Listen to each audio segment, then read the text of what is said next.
Simon's Canal by Hazel Townson.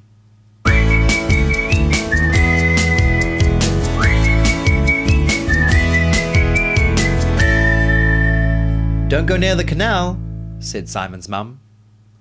She said this 10 times a day to Simon's big sisters Trish and Paula. Trish and Paula had to look after Simon to keep him safe from harm.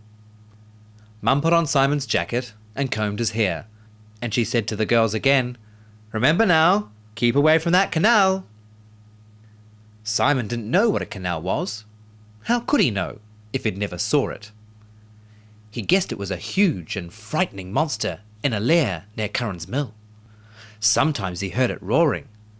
One dark and windy night it came galloping up the lane towards their house, hungry and angry. Good thing the door was locked and the curtains drawn. Trish and Paula took Simon to the library. "Simon can have a book with one of my tickets," said Trish. "He can't read." "Well, he can look at the pictures." "What sort of book do you want, Simon?" "A book about a canal." "No," said Trish. "There's only one book about a canal. It's too boring. You won't like it." Simon knew what boring meant. He'd watched his dad boring holes. Perhaps the canal bored holes into people with its horns. Trish was right. He wouldn't like that. "Here's a good book for Simon," said Paula. The cover of the book had a picture of a great green dragon roaring across a river. "Is that a canal?" asked Simon. "Well, it's nearly the same," said Paula, thinking he meant the river.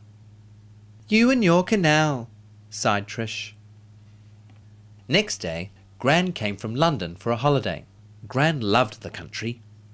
"We shall go out every day," she said to Simon. When Trish and Paula were at school, Gran and Simon had fun. They went to the park.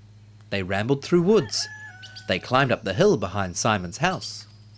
Then, one lunchtime, Gran said they would walk by the canal that afternoon. Simon looked startled. His tummy felt queer, and he couldn't eat his pudding. "Aren't you scared, Gran?" "Scared of a weedy old canal? I should think not," said Gran. So the monster was not so frightening after all. It was growing old, losing its strength. Simon began feeling sorry for it. Gran and Simon walked through the fields. They came to Curran's mill. The mill stood at the banks of the water, and the power from the water ran the mill. Simon did not feel scared with Gran beside him. "Where's the canal?" asked Simon. "Right in front of you, of course." Gran pointed with her umbrella. "Oh," said Simon. He could see nothing but water. Then he knew. The monster was invisible. It could see them, but they could not see it. The monster hummed quietly to itself, but it did not try to hurt them. It was old. At tea time, Simon said, "They'll never be able to catch it anyway." "Catch what, dear?" said Mum. "The canal." Trish and Paula giggled. "Isn't he funny, Mum? Who would ever want to catch a canal?" "Good," thought Simon.